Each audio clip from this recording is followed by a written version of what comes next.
ጤና ይስጥልኝ።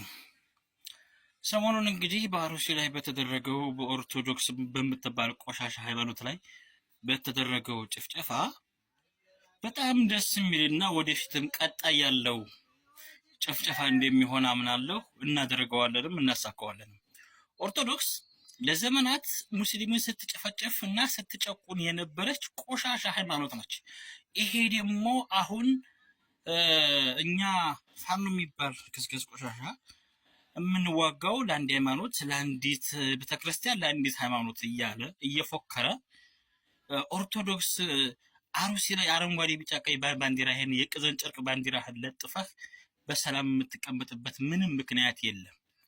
ኦርቶዶክስ ካሁን በኋላ በአፋር ክልልም በሶማሌም በወሎም በአሩሲም በባሌም በጅማም ካሁን በኋላ ትቀጠቀጫለች፣ ትቀጠያለች፣ ትታረጃለች። ይሄ አይቀርም።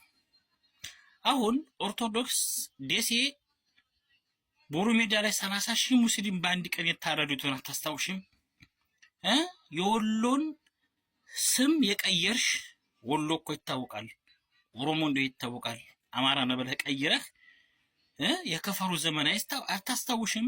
ኦርቶዶክስ ካሁን በኋላ ኢትዮጵያ ውስጥ ለመቀመጥ ወይ ግብር ትከፍያለሽ፣ ወይ ትጨፈጭፊያለሽ፣ ትታረጃለሽ፣ ወይም ደግሞ ሃይማኖታሽን ትቀይራለሽ። ከዚሁ ከሶስቱ ውጭ ግን ሌላ በጭራሽ የሚመጣ ነገር የለም። ኦርቶዶክስ ካሁን በኋላ ያለሽ አማራጭ ከሶስቱ አንዱን ትመርጫለሽ። ወይ ትታረዳላችሁ፣ ወይ ትሰልማላችሁ፣ ወይም ደግሞ ግብር እየከፈላችሁ ትቀመጣላችሁ። አንዳንድ ግን አሉ እንደነ ሀቢባ ያለች ያቺ ዲቃላ የምትወልድ አንድ ቀበሌ ልጆቿ የከሌማ የማይባሉ ቆሻሻ አለች። እንደነ ሰይድ ወርቁ ነው ሰይድ ወርባቦ የሚባለው ዳይፐራም የወንድ ፔሬዳም አለ። እንደነሱ ያሉ ቆሻሻዎች የእስላም አተላ ተሸካሚዎች እነዚህን ከሰው አይቆጠሩም።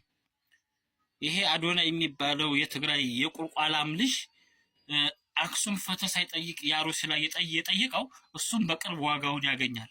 ካሁን በኋላ ኦርቶዶክስ ያለሽ አማራጭ ሞትና ሞት ብቻ ነው።